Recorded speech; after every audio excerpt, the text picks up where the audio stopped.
Hello friends, welcome back to this channel. दोस्तों, इस video में हम बात करने जा रहे हैं वोडाफोन आइडिया के लिए, लेकिन अपनी बातचीत को कंटिन्यू करेंगे उससे पहले आपसे रिक्वेस्ट करना चाहूँगा कि अगर आप चैनल को फर्स्ट टाइम देख रहे हैं फाइनेंस मार्केट को, सब्सक्राइब करके बेल आइकन को हिट कर लीजिए और आने वाली वीडियोज़ की नोटिफिकेशन मिलती रहेंगी। और दूसरी चीज़ कि अगर आप डीमेट अकाउंट ओपन कराना चाहते हैं, डिस्क्रिप्शन बॉक्स में एक लिंक दिया गया है।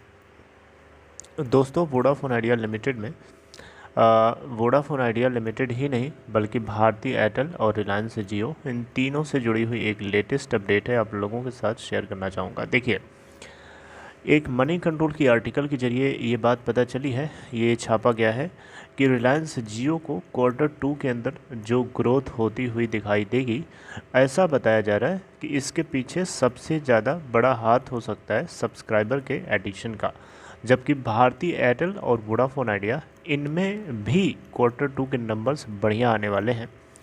और इसके पीछे यहाँ पे जो की ड्राइवर बताया जा रहा है वो है टैरिफ हाइक्स।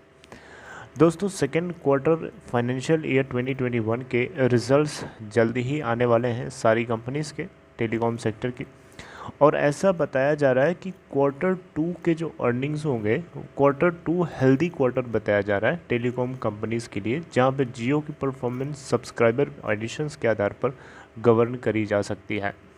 यहाँ पे अलग अलग एजेंसीज़ ने, जैसे कि सूसी है, इसके अलावा क्रेडिट रेटिंग्स है, मतलब अलग अलग रेटिंग एजेंसीज़ ने इस तरीके की बातें जो है कही हैं अपने अपने पॉइंट ऑफ व्यू से।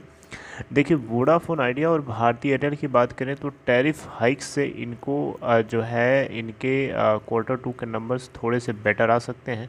इसके अलावा कुछ और पॉइंट्स है, जैसे कि कोविड-19 के कोविड-19 के ख़त्म होने के ठीक बाद जो रिकवरी हुई है धीरे धीरे, उसकी वजह से भी जो है वोडा आइडिया और भारती एयरटेल के नंबर्स थोड़े से बेटर आ सकते हैं।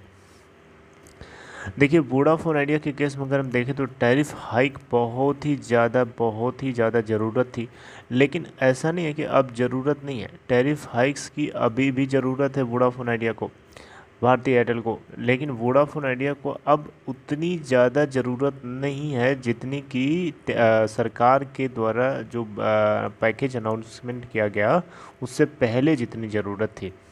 यानी अगर हम देखें तो वोडाफोन आइडिया के टैरिफ हाइक्स की जो अर्जेंसी थी उसमें थोड़ी सी ढिलाई हुई है।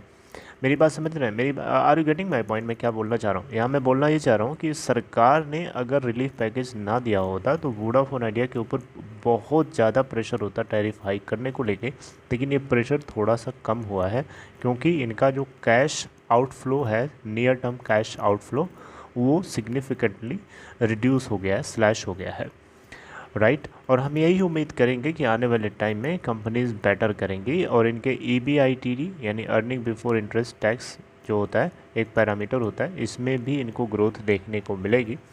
जो एवरेज रेवेन्यू पर यूज़र होता है, ये भी एक बहुत इंपॉर्टेंट पैरामीटर होता है, इसमें भी बेटर ग्रोथ देखने को मिल सकती है, राइट। भारती एयरटेल के केस में बताया जा रहा है कि ये जियो जो मार्जिनली आउट परफॉर्म कर सकता है जियो को सिक्वेंशियल बेसिस पे। दोस्तों, वोडाफोन आइडिया के केस में अगर आप मोटा मोटा मैं आपको बताऊं तो टैरिफ हाइक तो भारती एयरटेल और वोडा आइडिया दोनों ने किया है, लेकिन कम्प्लीटली नहीं टैरिफ हाइक किया। आपको पता होगा जो फैमिली प्लान्स है इनकी, उसमें थोड़ा बहुत इन्होंने टैरिफ हाइक किया था। इसके अलावा जो इनका बेसिक प्लान होता है कम से कम चार्ज करने का, कनेक्टिविटी रखने के लिए, वो 49 का था, अब बढ़ा करके इन्होंने आई थिंक 79 या 80 रुपीज़ कर दिया। आई डोंट नो, एग्जैक्टली नहीं पता मुझे, लेकिन इतना पता है कि इन्होंने बेस जो प्राइस था उसको बढ़ाया है दोनों कंपनीज़ ने। तो इस तरीके से जो बढ़ाया है, इसकी वजह से इनमें जो है ग्रोथ देखने को मिल सकती है। रही बात वोडाफोन आइडिया की, तो स्पेशली वोडाफोन आइडिया की अगर हम बात करें तो देखिए, मैनेजमेंट जो है बहुत ही जल्दी ही इसके अंदर फ़ंड इन्फ्यूज़ करेगा, और फंड का इन्फ्यूजन इसके लिए एक तरीके से कहा जाए तो एक जान में जान डालने वाली बात हो जाएगी। देखिए, भारत सरकार ने थोड़ी बहुत तो जान दिया ही है, थोड़े बहुत तो उसने सपोर्ट दिया है ना। अब भारत सरकार पूरा सपोर्ट तो देगी नहीं, है ना, 100% सपोर्ट भारत सरकार थोड़ी देगी, लेकिन हाँ, वोडाफोन आइडिया का मैनेजमेंट भी अपनी तरफ से कोशिश ज़रूर कर रहा है, और मुझे उम्मीद है कि जल्दी ही आपको पता चलेगा। देखिए, बहुत लोग पैनिक कर रहे थे, बहुत लोग बार बार ये बात बोल रहे हैं कमेंट करके कि 4 पे चला जाएगा, 9 पे चला जाएगा, ज़ीरो हो जाएगा, डिलिस्ट हो जाएगा, बर्बाद हो जाएगा, मैनेजमेंट जो है बेकार है। देखिए मैं आपके पेन को समझ सकता हूँ। जब देखिए पेशेंस ऐसी चीज़ होती है यार कि जब आप नहीं रख पाते हो ना, तो आप अपने मुंह से फ्रस्ट्रेशन के रूप में निकालते हो। वो शब्द आप जो निकालते हो वही आप लिख देते हो फ्रस्ट्रेशन में आकर के।